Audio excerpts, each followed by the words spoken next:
I left that with the same feeling. I left ayahuasca with the same feeling I left my yoga teacher training with.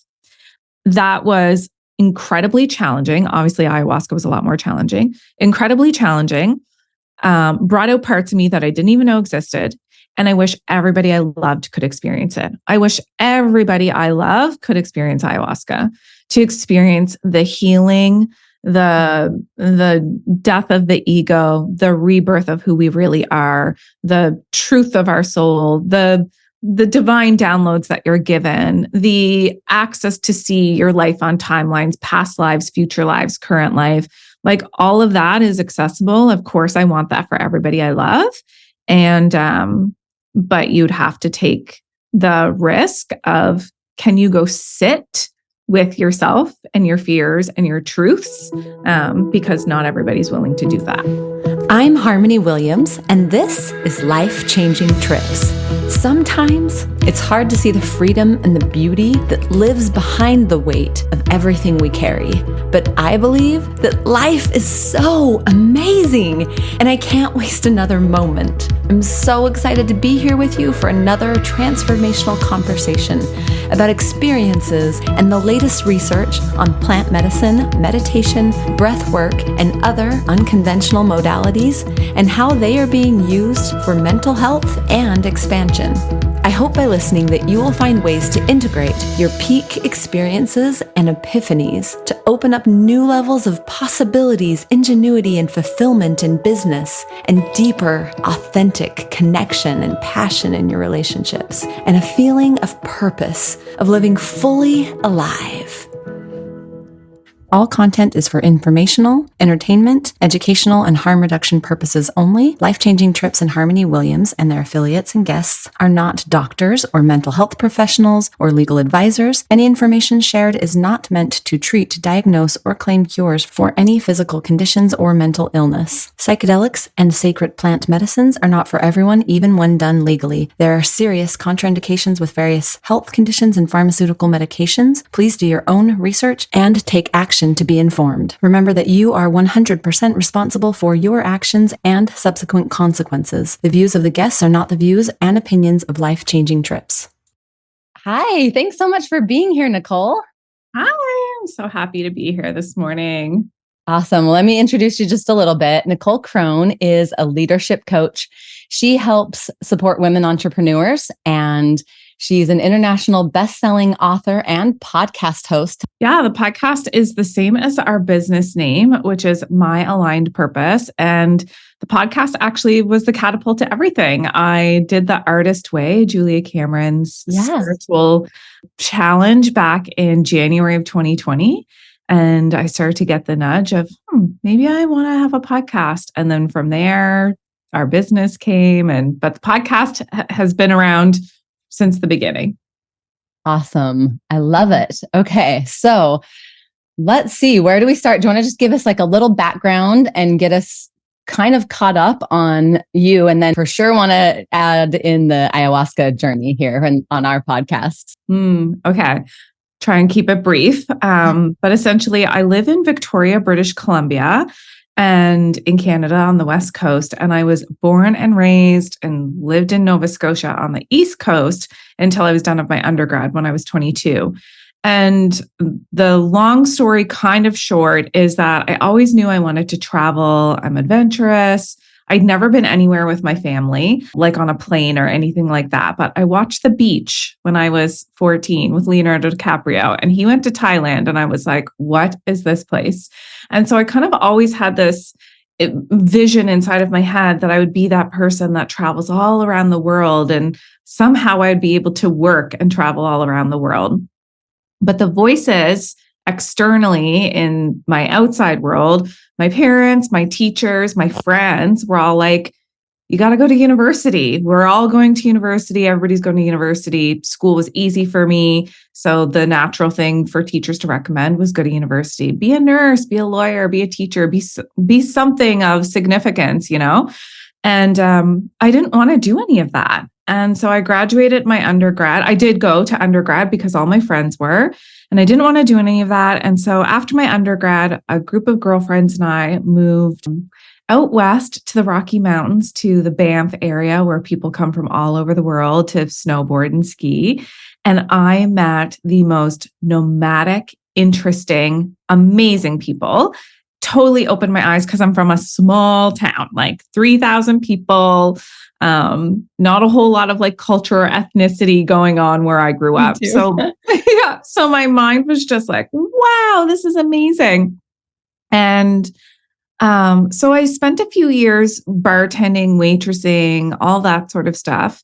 And then by the time I was, say, 25, I started to get this feeling that everybody around me, my friends in my mid-20s, which seems laughable now, my mid-20s, everybody seemed to start to get really serious. They were having their babies. They were starting to get married. They were buying houses. And I was here living my best life, gallivanting around and traveling and waitressing. And then I thought, something must be wrong with me. Why don't I want any of that? But I should go do that. So I went back to university and got my Bachelor of Education so I could become this teacher that everybody wanted me to be. I got my first teaching job, full-time teaching job, when I was 27. And it was in a remote little northern town in Canada. Like I'm talking 8 hours drive from an airport. I loved my students. I loved teaching high school. I loved my colleagues. And I loved the freedom of like the financial freedom. It was the first time I was ever making like significant money in my life.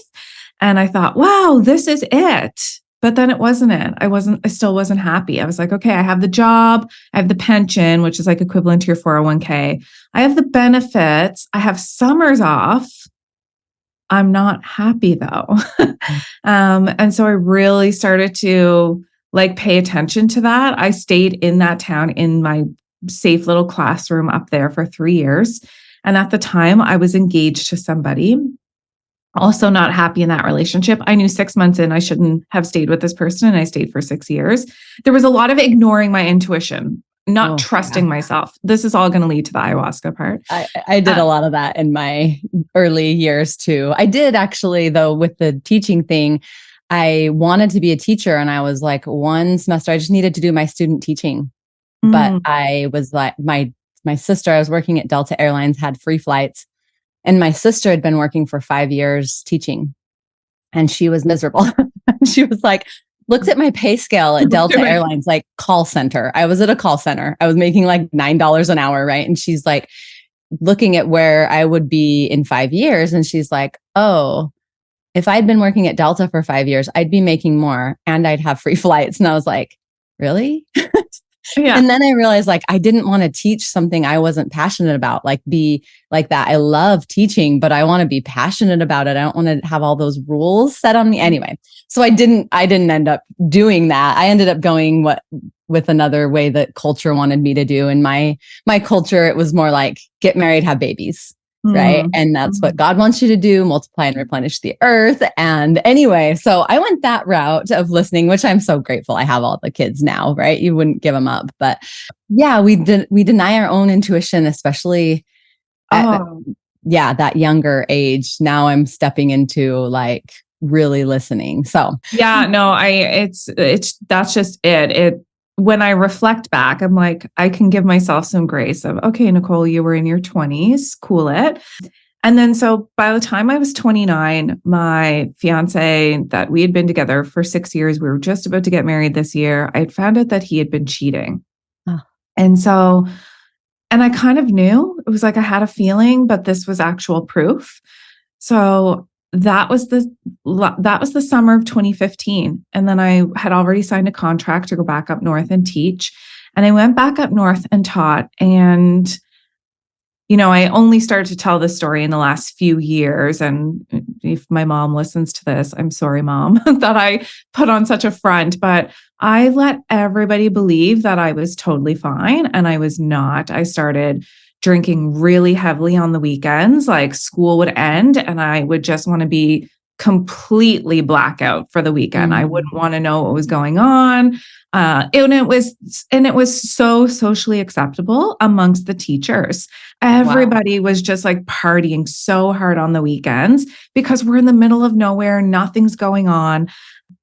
So, and then I started to feel like really obviously sluggish and not myself going back into the classroom. And then I started to get really resentful of, I don't want to teach this damn curriculum. I don't like what the government's pushing, and I don't like being a part of failing kids. And this is all wrong and rah, rah, rah. And I want to live somewhere where it's hot and sunny.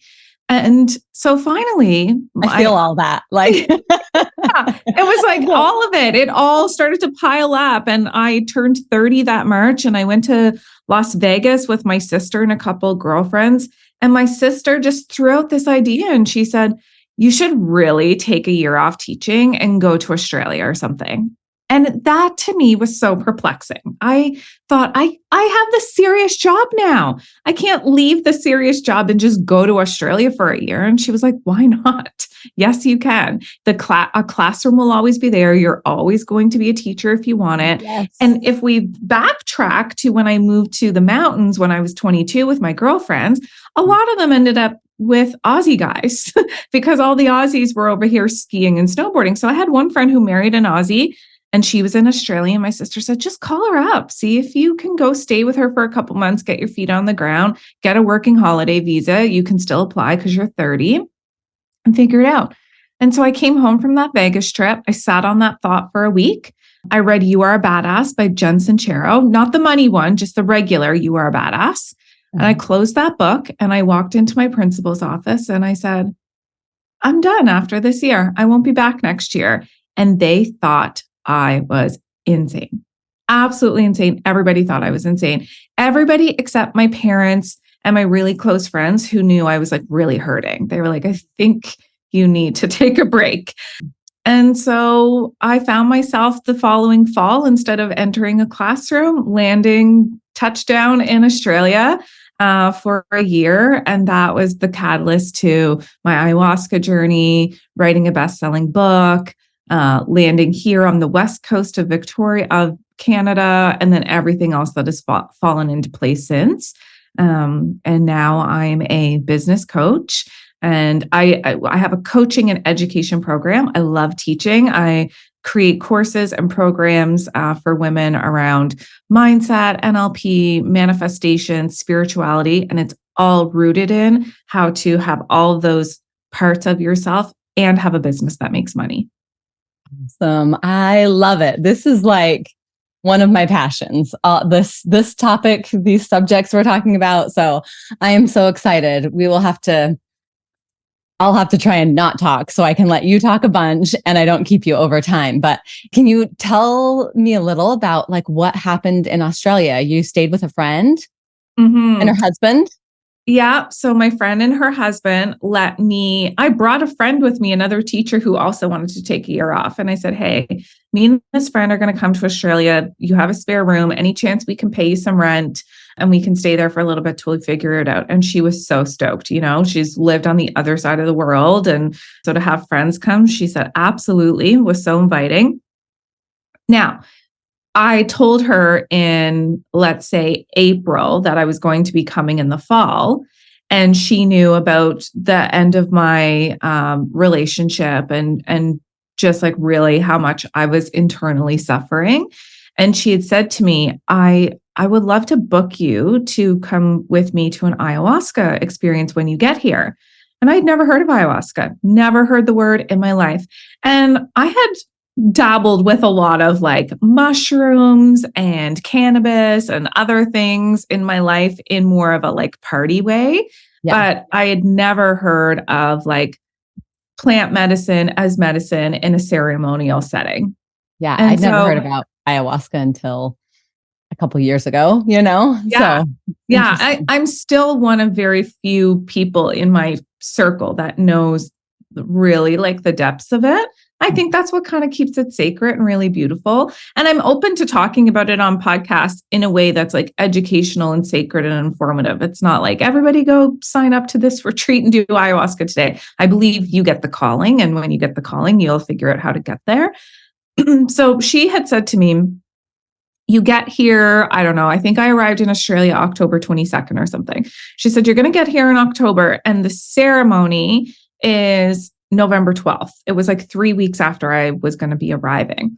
And she said, I had done it once before. She had never told me that she had done ayahuasca before until this conversation. She said, I've done it once before with these 2 Peruvian women. They're incredible.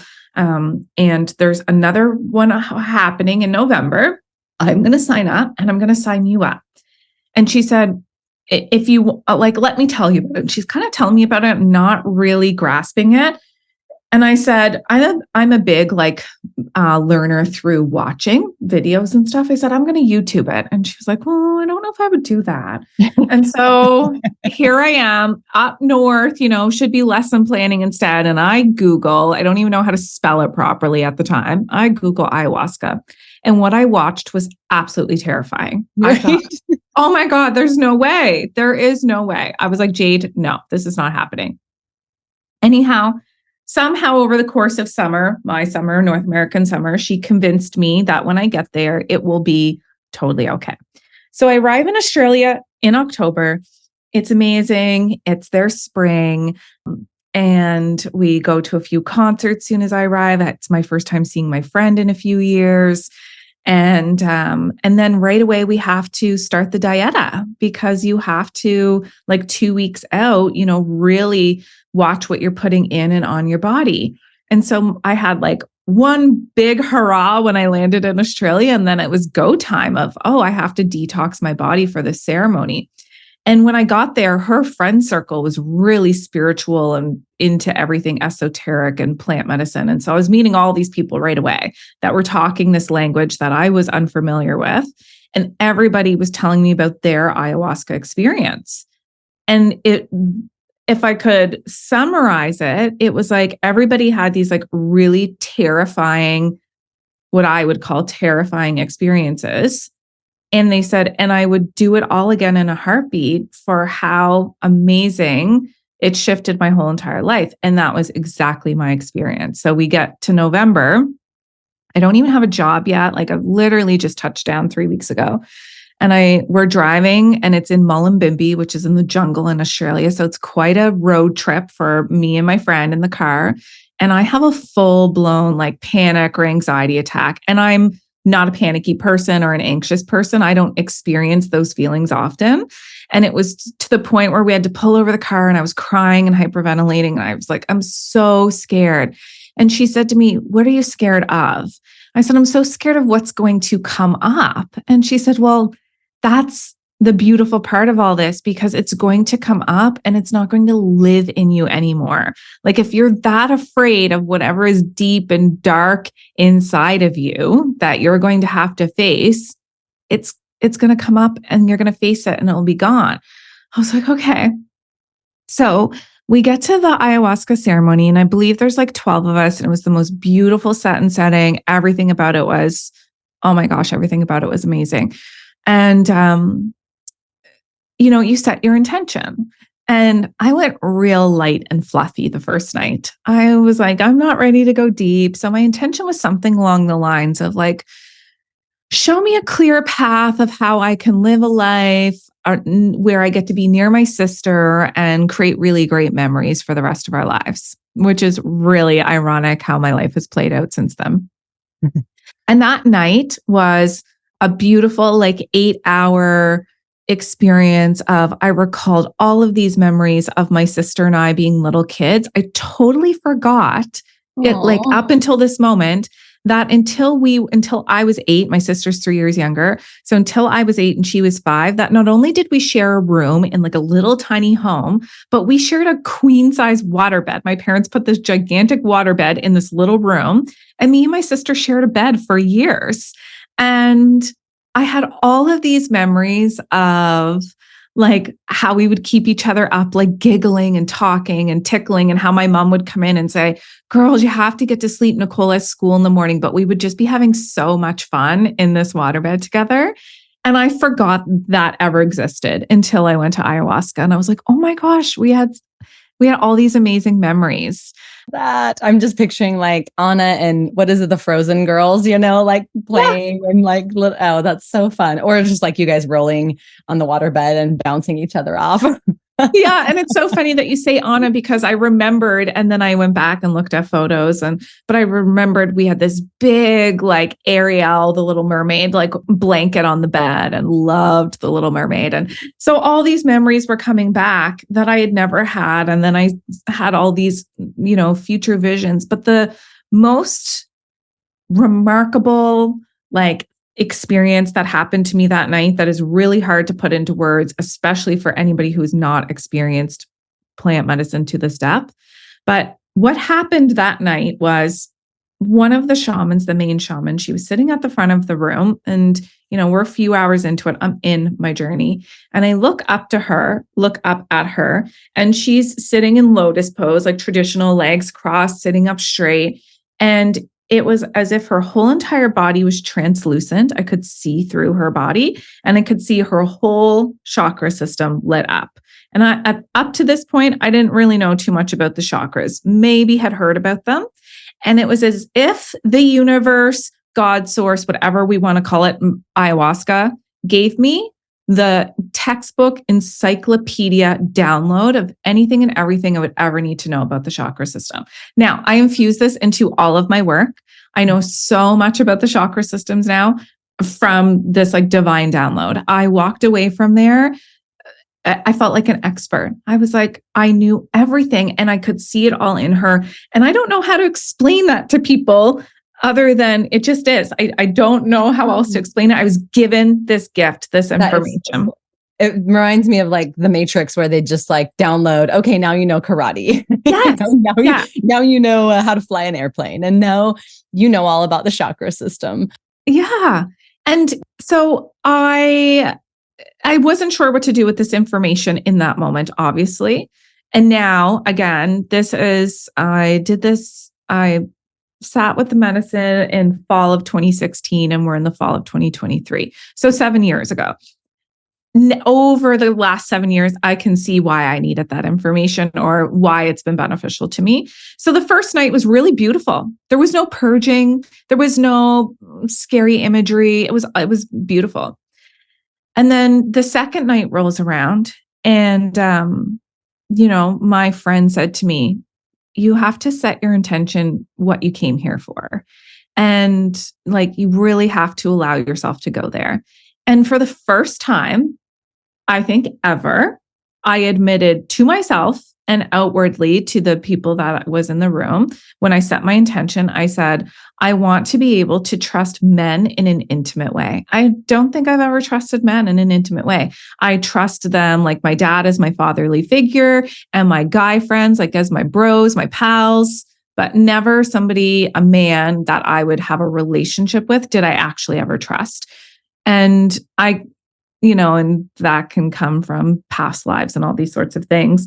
So I wanted to admit that I wanted to trust men in an intimate way. I also wanted to admit that I needed to trust myself, and that I was worthy of meeting somebody and having a family with them. Because up until I was 30, I was always like, I don't want to get married. I don't want to have kids. I don't want any of that. But I did want it, but I was just so afraid I would never have it. So it was easier to just say I didn't want it. Mm-hmm. And truthfully, these are not thoughts that I had. I think I was so convinced that I just didn't want these things, because I didn't know that my subconscious was afraid to admit that I wanted them. Mm-hmm. So that was my intention my second night. I really had to work with trust. And I went to my version of hell and back. It was absolutely terrifying. I was like in the spinning wheel metal mechanics of a merry-go-round that, like, you would see at a fair. Inside of that, with snakes and serpents and everything coming at me. And I was purging and crying and screaming and so scared. And in that moment, I thought, I'm never going to be, air quote, normal again. That I'm going to live in this fear for the rest of my life. And then I took like a breath and just said to myself, okay, I have to just like trust what's going on here. And then it kind of went like came to a halt, and then started to spin a little bit slower. And then, so I thought, what did I just do? What did I just say? Like, what just made that happen? And then I said, oh, I have to just trust the process here. trust. Got the chills, like the whole back of my head and neck, like so much good truth here for people. Oh, it's so good. I was like, trust. I just have to trust the process. And the more I have chills too, the more I repeated it, the more I started to like stop throwing up, and I could like release the tears, and the snakes and everything started to like go away. And the merry-go-round mechanic thing that I was spinning in at lightning speed was starting to slow down. And all of a sudden, everything just stopped. And it was like in that moment, I had been with multiple different men in relationships, and they'd all cheated on me. And I had this whole story playing out in my head that, again, not a story that I shared out loud, just like inside my head, that they must be cheating on me because of the way I look. It has nothing to do with my personality, because my personality is effing awesome. So it must be the way I look. If only I was taller or thinner or had darker skin or whatever it might be. And I had to face all of that of, actually, all of them cheating on me has nothing to do with me. Has nothing to do with me. It's all them. So I have to learn to trust people because they're on their journey, and all I can do is show up and be myself and trust in my decisions and the things that I'm doing. And if I trusted myself, I would have left that guy 6 months, 6 weeks in, 6 months in, not 6 years later, right? It actually wasn't about not trusting him because he cheated on me. It was because I didn't trust myself. So I got this like massive upgrade in my nervous system, in my belief, in my truth of, oh, I get to trust everybody all around me, including myself, until they prove me otherwise, or until my intuition says, no, I don't have to trust them, but I have to trust my intuition when it says that. That for me, good. Oh, it was so good. It was so good. I saw myself being reborn. I saw my mom birthing me. I called my mom afterwards. I was like, none of this is going to make sense to you, but who was with you holding your hand on the left side? Was it a woman? I saw a woman holding your hand while you gave birth to me. And she said, yeah, it was your Aunt Heather. I was like, oh my gosh, I saw all of this. I saw myself being born. And I saw myself having a family and being with somebody and having children and them loving me unconditionally and feeling so safe in that and in that trust. And now I'm with somebody and we're so in love and we're married and we're going to have a family, and it's the best feeling ever. And I've never not trusted him. I could have entered this relationship the same way I entered all those past relationships of feeling like, well, of course I don't trust you because you're a man. You're going to cheat. You're going to talk to other women. You're going to do things that are shady, but not all men are wired that way. But I was painting them all that way until this experience. Yeah, and so with that, I'm not good enough, or I am not pretty enough, or whatever that is. And no one can, if you have that belief in your head, no one can convince you otherwise. They can be like, oh, you look so gorgeous today. And you're like, you're just saying that because you want some, or just, you have to say that because, whatever, you just let it bounce off until you believe that you are worthy and you are good enough and you are pretty enough. Absolutely. And I think the craziest thing, like what you're saying right now, the craziest thing is that if somebody had said to me, oh, you are pretty, or you, whatever, all the compliments, I could take those and believe them. I was like, I am a good looking person. I do have great eyes, blah, blah, blah. I could take all of that. It was in ayahuasca that I realized, oh, the subconscious or the unconscious belief is that I'm not. But every day I wasn't looking at myself in the mirror every day and being like, you're not pretty enough. You're not good enough.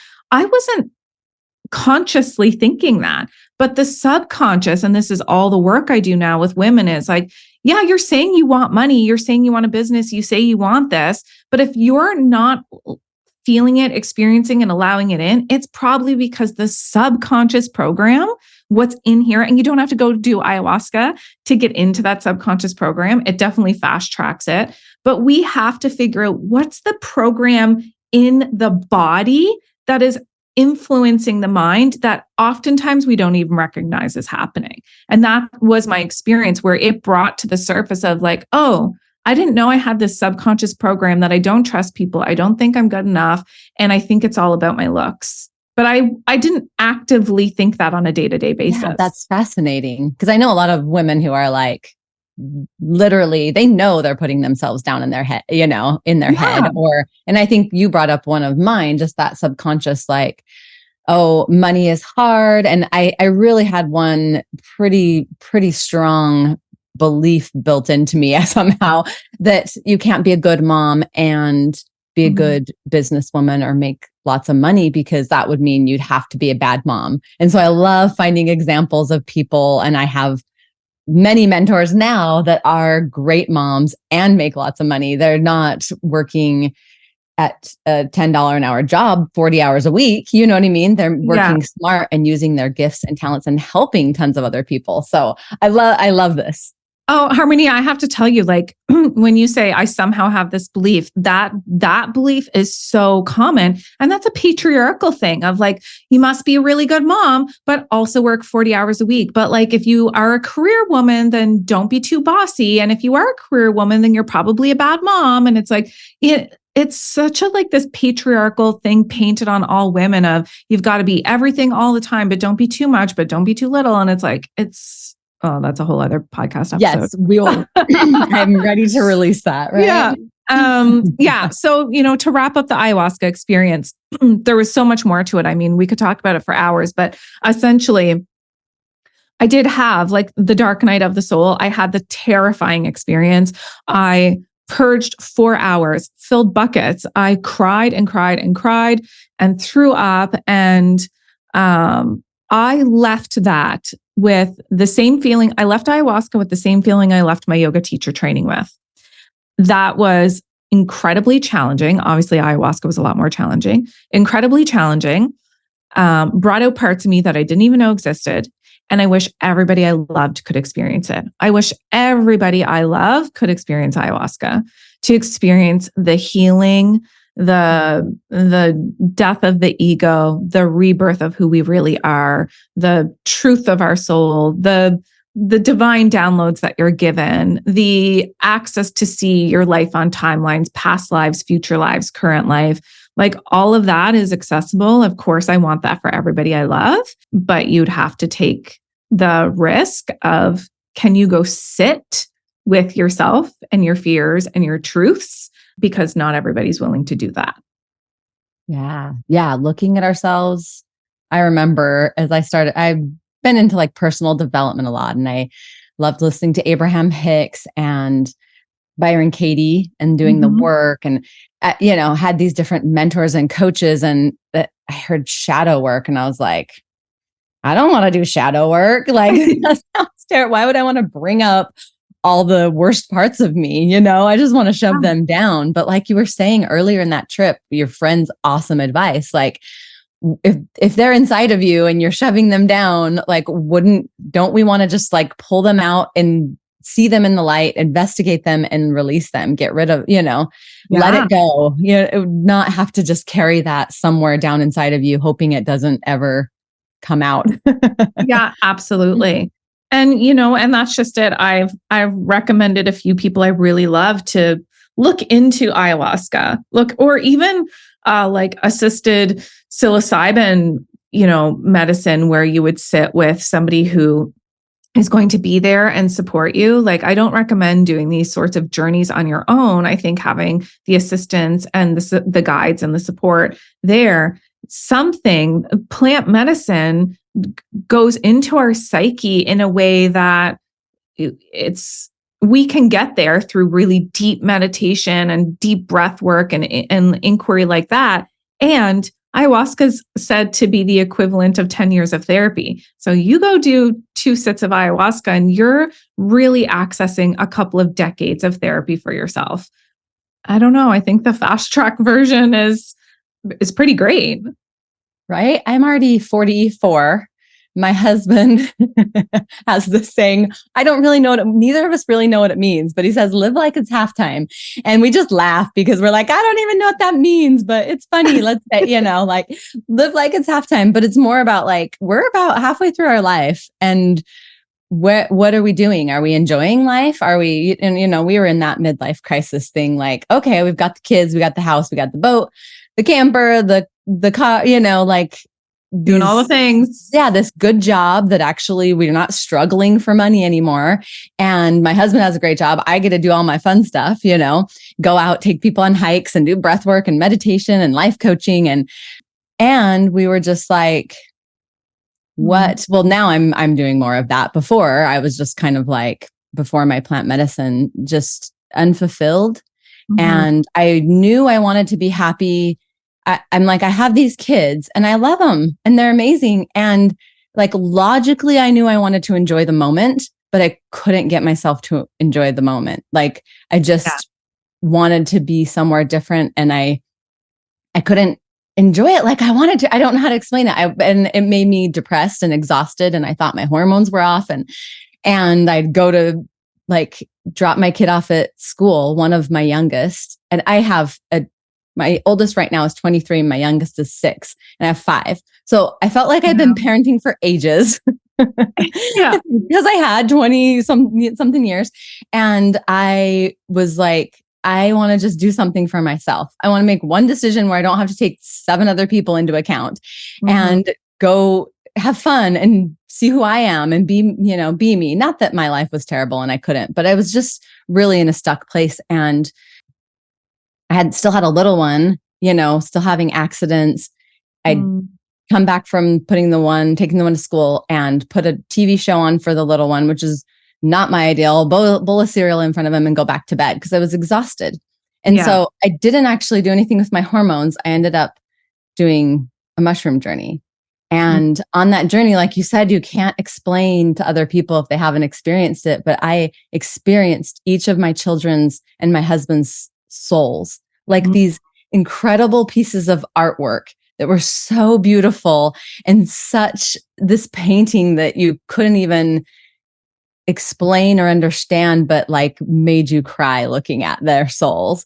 And as I experienced the uniqueness of each of them, and so you feel things so deeply that it's like, it's life-changing and it's like a near-death experience. You're in that different realm. So I came back just like so excited to live life and just do things I love and do things I love with my kids and be in nature and roll in the mud with them and paint it all over our faces and just sit with my teens and allow them to see you that way. Allow your kids to see you as like a real human. It was such a change and such a miracle in my life to be able to, because I knew I wanted to feel that, but I didn't know how. And I felt it after. I just was, and I was living it every single day. Just it, like I'd been beamed back here from a spaceship and like I died and come back. And I was like, I get to live this life. I get to be here with you. I get to ride my bike and just like miraculous. So that's exactly the word for it. It's miraculous. Yeah. So good, but hard to explain if people haven't. It's hard to explain. Yeah. That kicked off my whole journey in Australia, was doing ayahuasca, and the Peruvian shamans. They were 2 women from Peru. They travel around the world and they find a way to bring the ayahuasca with them because it's not technically legal in a lot of places. And so they were both women, both incredibly nurturing.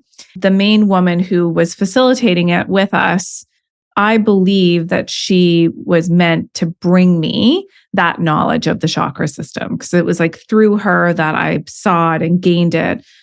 And they just did such an incredible job of like integration afterwards to make sure that we all felt prepared to enter back into the quote real world. And they want to keep this practice and this tradition incredibly sacred. So they had said to us, like, please don't go plastering on your Facebook this week that this is what you did this weekend. And the only way that anybody can come and sit with us is through referral from somebody else who's already been with us. And we need people to know that this is like not something you're doing to come and get high. This is not a party. This is not a big trip. This is medicine.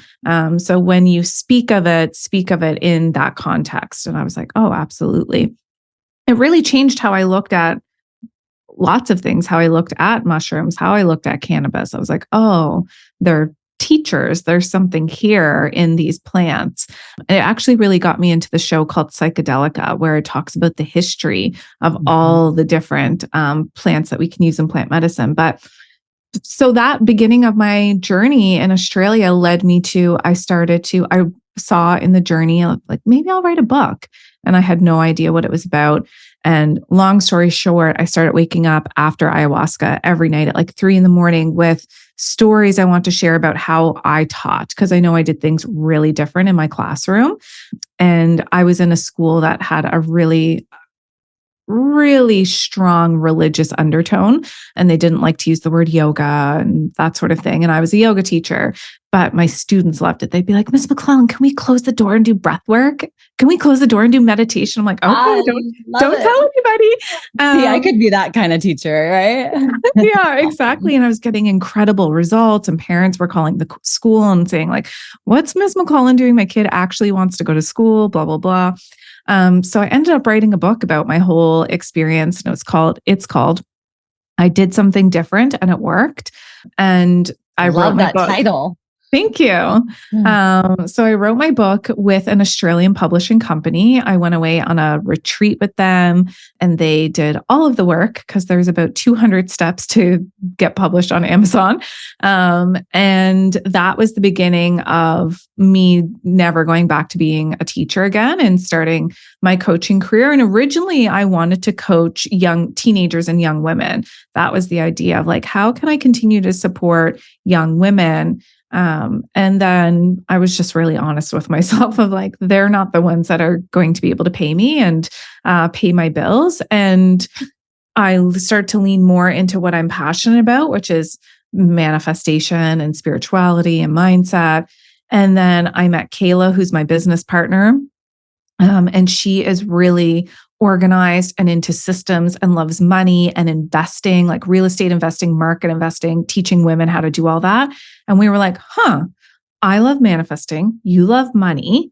What would happen if we created a course together, love course creation, called Manifesting Money Masterclass? And this was back in May of 2020, the beginning of the pandemic. Everybody was online, and that class blew up. We had so many people, and then we launched it again, and it sold out again. And then we created a mastermind, and that filled up. And now we have what I would call a very successful business. We're 3.5 years in, and we coach women entrepreneurs. Like, we've really gotten specific over the years.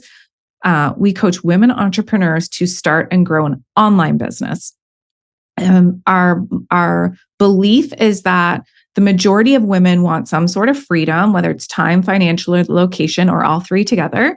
And the majority of women want to manifest things that cost money, or they want money itself. And we don't want to have to rely on our partners, our husbands, pay increase from our 9 to 5, or winning the lottery. We want to say, you can make your own damn money. Let's go out and make your own money online on the internet. And so we support women to create courses and sell them online, memberships, open Etsy stores, Shopify, start podcasts and monetizing those, write their ebooks, like anything and everything that you can think of that would be online. We take my teacher brain and Kaila's, she was a professional fundraiser, her system strategy brain, and we have a school and a mastermind. So we created our own school. And it's called Aligned Business School. And that I get to just teach, but in my own way. I love it. Oh my gosh. Yes. The more women are so powerful, and we have both the yin and the yang and the masculine and the feminine, right? So we can take the best of those, but it's this voice that's it's not like we're better than men or anything, but men have kind of shut down their feminine side. And it's this side that it's kind of been suppressed for so long, right? But when we're able to live in alignment, I love that name of your book and your course, but when we're able to live in alignment and really it when you get into that alignment and really change the world, like when we're living there and the way we can show how to do business, we don't have to step all over people, and we don't have to make it this huge, fully masculine I guess masculine isn't like I'm using it like that's a negative thing, but I would say, what do you call it? More like the toxic masculine. We don't have to do that to be able to bring abundance to ourselves, our families, other people. And how you're not just creating abundance for you and your family, but for so many other people and other women. And it doesn't have to be, I'm just trying to reaffirm my new belief. It doesn't have to be hard.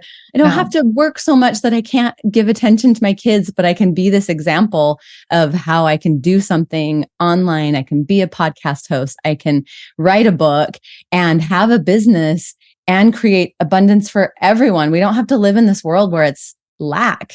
There's enough for everybody. And I'm super excited about helping shift that mindset. And it's there in men too. Like men don't feel like it's okay to make money doing something that's aligned with their purpose or something spiritual or helping other people, because I should just help them for free. So I'll have to go and grind it out at my 9-to-5 job. And then I just talked with a young man the other day making plans. And it was like, no, we don't have to believe that. You don't have to believe that. You're going to kill yourself if you try doing that. If you're working 60 hours a week, making very little, and then you're trying to do all this stuff because you're passionate about helping men get into their, masculine and feminine. And anyway, so I will stop ranting, but yeah, it's really just like, is there another way? And there always is.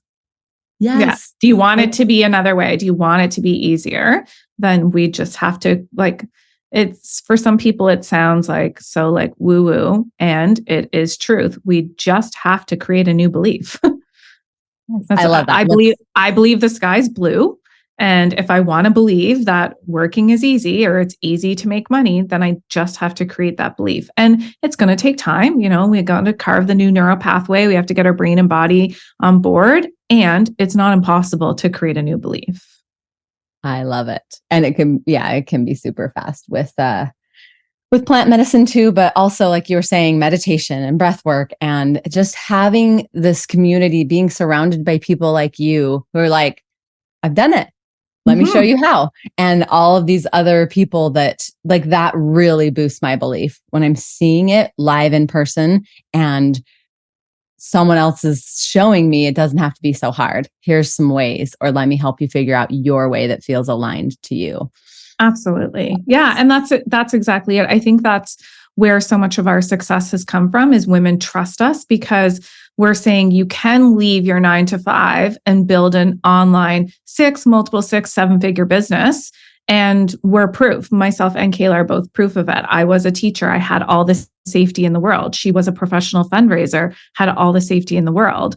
And we have supported so many women to leave their 9-to-5s, corporate jobs, office jobs that they didn't love. I'm not saying everybody has to leave their 9-to-5. If you love your 9-to-5, then that's excellent. But if you don't have to spend the next 5, 10, 20 years grinding out a third of your day doing something you don't love. There's another way. We can show you. There's another way. I love that question. What's another way? Just opening up to the possibilities.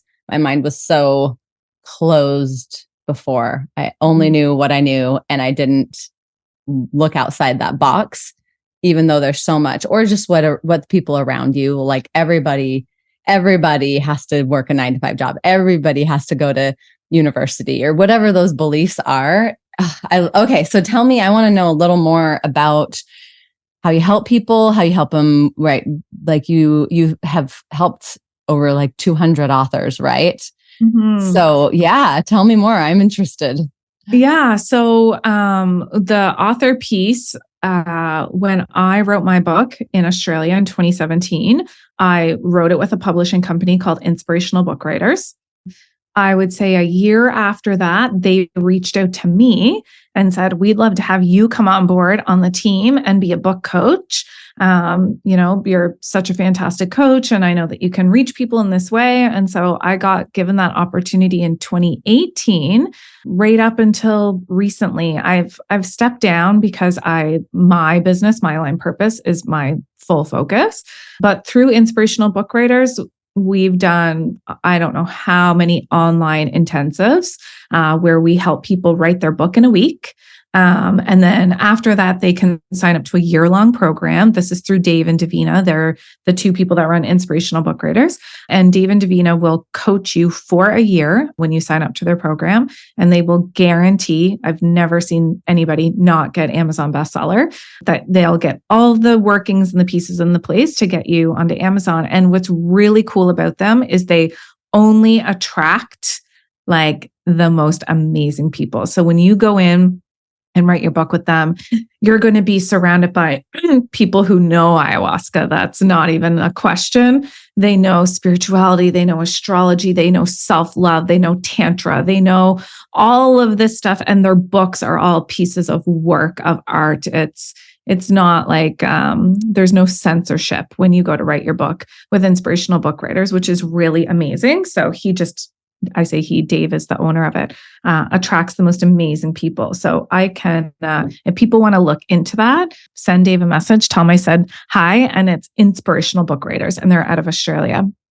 Awesome. So I've done that. What I learned with launching my own book and so many other people's books is that there's a process to launching. There's a process to getting a hype squad of people knowing what you're about to do and putting it out into the world. And so I really carried that into our own business. So when we have women who are, so in My Aligned Purpose, which is the business I co-founded with Kaila, we have two ways that we work with women in a paid way.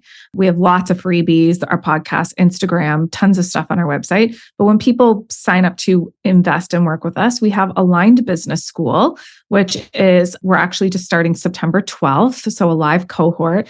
And we go live a few times a year. But when you buy the program, you have access to it for life. So it's a one-time purchase. You have the product for life. You have the community for life. There's over 60 women in there. And then we help you get all the foundational pieces. Like people are like, how do I start a website? How do I collect payment? How do I submit my GST, my taxes? Like we support with anything and everything you would ever need to know to get your business up and running. Then we have a year-long mastermind, and that's like the VIPs. It's so juicy. We've run that 3 years in a row. People can sign up to it at any time, and you're just in it for 12 months. And in there, we take what I learned through launching my own book, and we help women launch their websites, launch their memberships, launch their podcasts, and actually have people showing up to the launch, have people buying it, selling out a program. And in there, that's like a sisterhood. There's what people are paying for is weekly access to myself and Kaila and a sisterhood. So we have 25 women in our year-long program, and we meet every single week. We take August and December off, and outside of August and December, we meet every single week. We cheer one another on. We mastermind together. We do co-working days together. We are like the best of friends, and a lot of us have never even met in real life. I love it. That is so awesome. I think about like, I paid for a program to help me launch the podcast, right? And I don't think I would have ever gotten it done, right? Most likely not. Like I would have I just think there's so much that goes into it. And then even more than that, like having that support, you hit these different roadblocks, and maybe it's something technical, and maybe it's something like mental, or physical, or something comes up with your family or whatever it is. And you hit those roadblocks, and without someone there and a community there and a coach there saying like, you got this, your purpose is important and you need to share this with the world, and you can do it. And it doesn't matter what platform you use. Don't get all stuck on this little technical thing. Like, here, I use this one. Like my, make it easy. yeah. My podcast coach, Kathy Heller, she's like, I started with my recording on my iPhone with these $5 headphones in my closet. Like, just do it, get it done. And it's important. And having someone be able to just be there for all of those different roadblocks you hit and all those different needs, and that support and that community is so huge. You can figure everything out online for free, right? We could go to YouTube. Most everything we can find online, some free free YouTube videos. You can patch it and piecework it together and kind of figure it out. And I don't. It's just too hard to figure. And then there's too many options and no support. And how many times accountability? Yeah. And the accountability, all of those things. So that sounds incredible. I'm super excited. And I have a little group that meets together, if anyone listening wants to join, of aligned, purpose-driven women entrepreneurs. And a lot of them are coaches or spiritual healers or that type of energy worker. And they're so incredible and so giving and so loving. And what I see a lot is they don't have that value and a lot of times not like any of the technical ability either to put it together, but also that value. They're like, I'm helping people. I don't, you don't want to rip people off. Nobody does. But to be able to make it grow bigger or do it online for more people, help more people so that they're actually being able to pay the bills and like have a place to live. And so I'm excited to share this with my community and have some resources for them to be able to jump in and just get the fast track. Like ayahuasca is the fast track to your personal growth.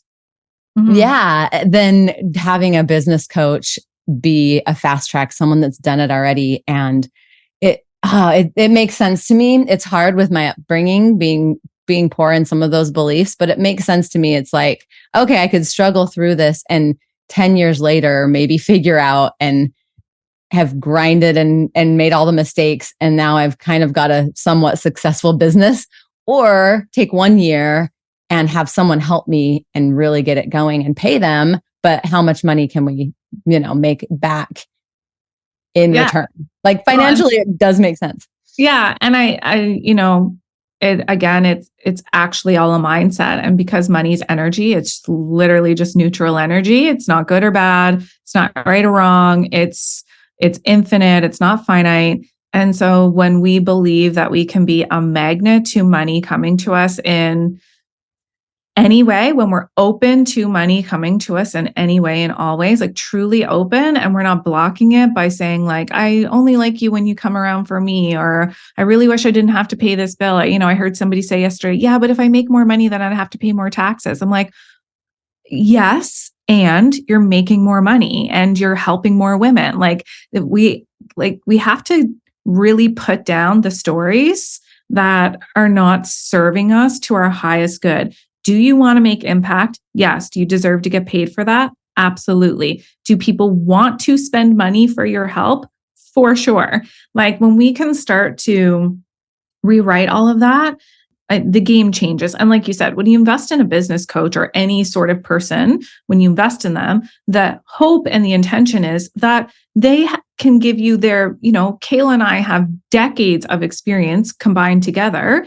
And so we can take that and sell it to somebody and say, in 1 year, you can have access to what it's taken us 10 years to do. So it really is the fast track. But I think it's important to do the work of who you're investing in and who you're working with. Like, are they in integrity, and are they transparent? And do they give, more importantly, intuitively, do they give off a vibe, a feeling that like you want to spend time with them?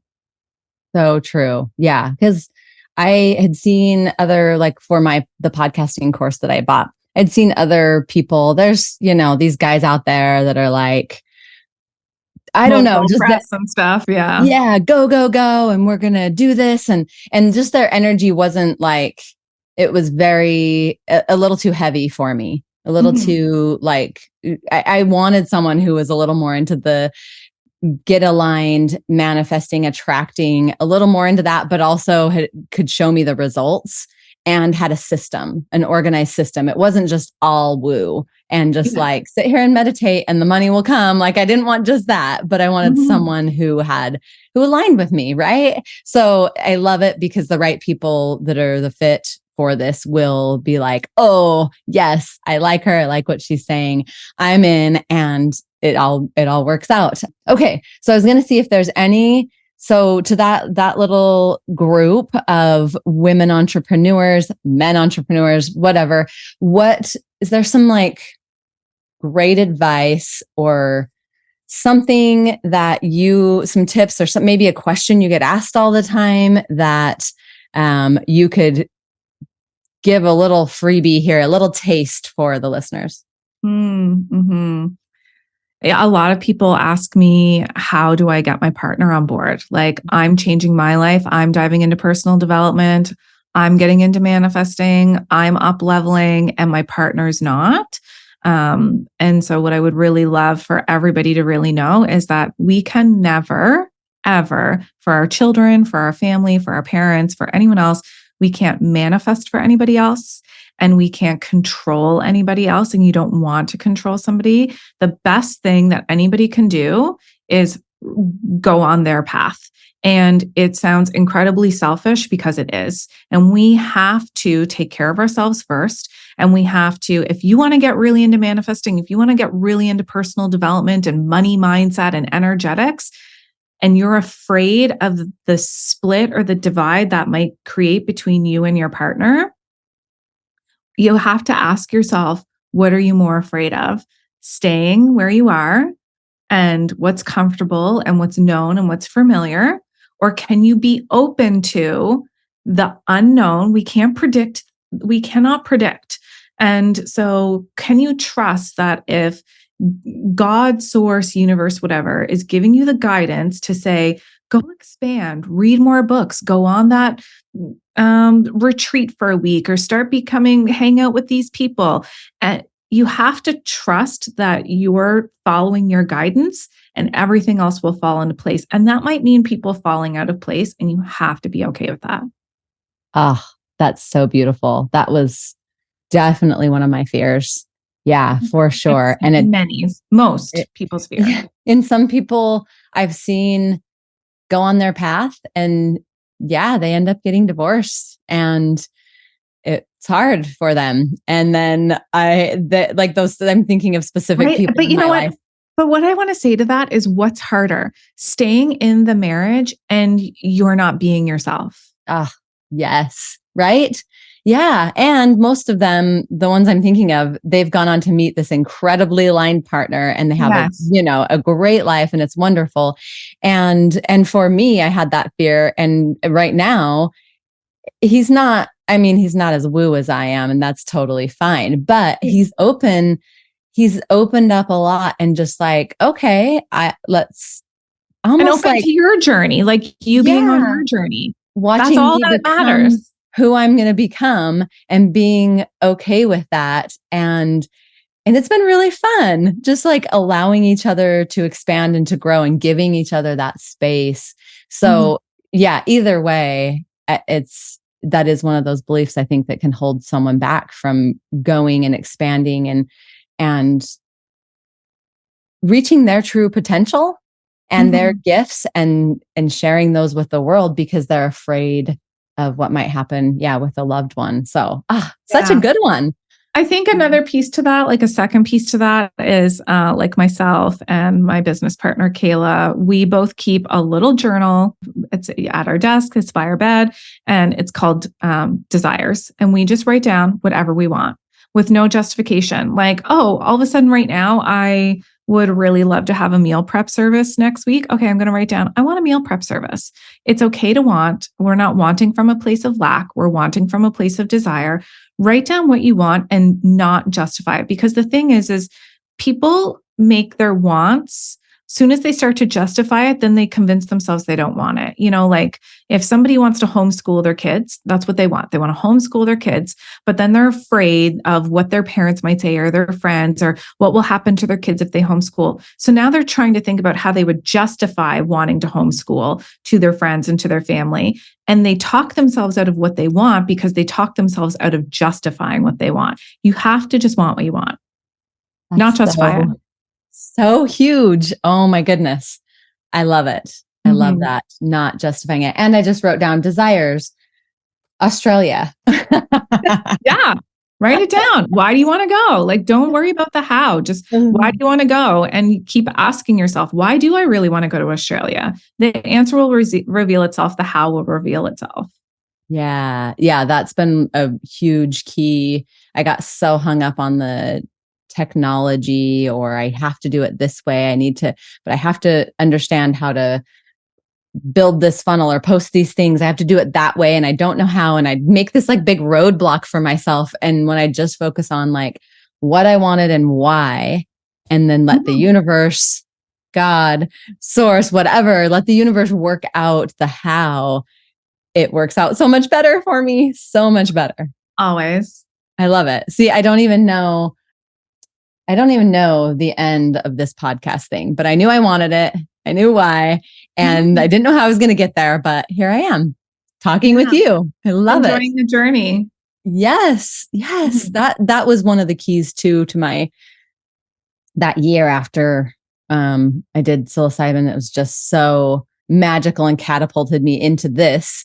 Was I followed those things that I loved. I didn't hold myself back for some other time or whatever. Like I wanted to garden and put my feet in the ground, and I had all these excuses why that was too hard or I couldn't. And I just started. I just did one little tiny thing and did it with my kids outside, and just went to the river when I wanted to with the kids and started just doing things I loved and I enjoyed. And I spent hours working on this podcast because I wanted to. I was so excited about it. And I love this didn't have to be hard. This work didn't have to be hard and grinding through it. So, okay. Well, I need to let you go because we've taken all of your time, but I thank you for those little pieces, and I can just let you close out if there's anything else you wanted to say before we end. Yeah, I mean, if people would like to connect and learn more, then I'm a pretty open book, and we're My Aligned Purpose at everything. So My Aligned Purpose on Instagram, My Aligned Purpose on Facebook, our website's My Aligned Purpose, our podcast is My Aligned Purpose Podcast. I drop 2 episodes a week, one on Monday, and it's all mindset, TGIM. And then thank goodness it's Monday. And then my business partner and I drop an episode every Thursday called Biz Besties, and we share all the behind the scenes of what it's like to grow this online business. And just, love saying hello to new faces. We have a free community over on Facebook called The Collective, My Aligned Purpose Collective. My Aligned Purpose everywhere. If anybody wants to connect further, I'm so happy to do that. Perfect. Awesome. And I'll have some links in the show notes, and I am excited to connect further. So thank you so much. You too. Thanks, Harmony. Hope you have a great day. Oh, you too. See ya. Okay. Bye.